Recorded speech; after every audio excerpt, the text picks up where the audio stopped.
Back again dengan Timothy Athanasios, masih di Double Dose, masih membangun spiritualitas sehari-hari di tengah dunia yang bergerak terlalu sibuk ini.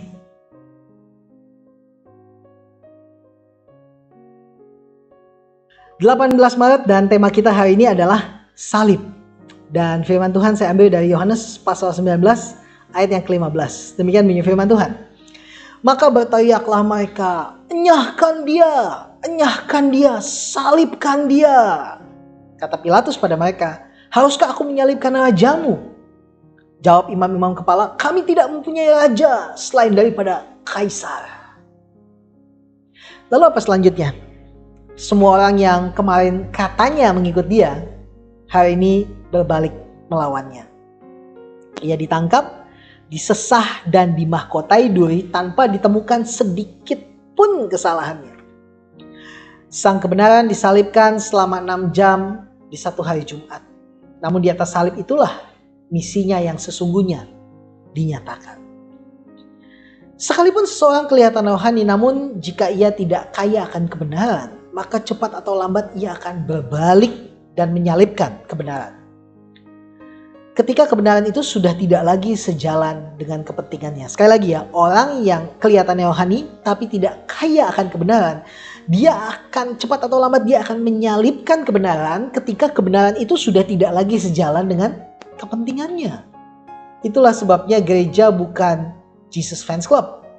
Gereja mengajarkan kebenaran agar kita tidak berbalik menyalibkan kebenaran. Gereja memberitakan salib Kristus agar kita tidak meninggalkannya ketika salib itu menjadi nyata dalam kehidupan kita. Karena sejujurnya salib Kristus itulah hal yang paling mendekati realita kita hari ini. Apa itu salib? Setiap bentuk penderitaan kita adalah persekutuan dalam penderitaan Kristus. Stanley Hauerwas mengatakan bahwa salib bukanlah simbol gereja yang diam, menderita, dan tunduk pada kekuasaan yang ada, melainkan satu revolusi dan partisipasi dalam kemenangan Kristus atas kekuasaan yang ada. Salib bukanlah simbol penindasan dan penderitaan manusia secara umum, melainkan simbol tentang apa yang pasti terjadi ketika seseorang memilih untuk lebih taat kepada Tuhan daripada kepada realitanya Kaisar. Mari hari ini kita pandang Yesus yang tersalib. Mari kita lihat bahwa Kristus mati untuk kita agar kita bisa hidup untuk Tuhan. Agar kita sudah ditebus menjadi miliknya. Dan itu artinya kita terus membawa salib itu, menyuarakan salib itu.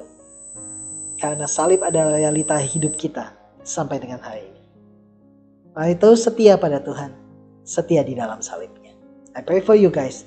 Amarih mulyo dalam Gusti Tuhan Yesus memberkati.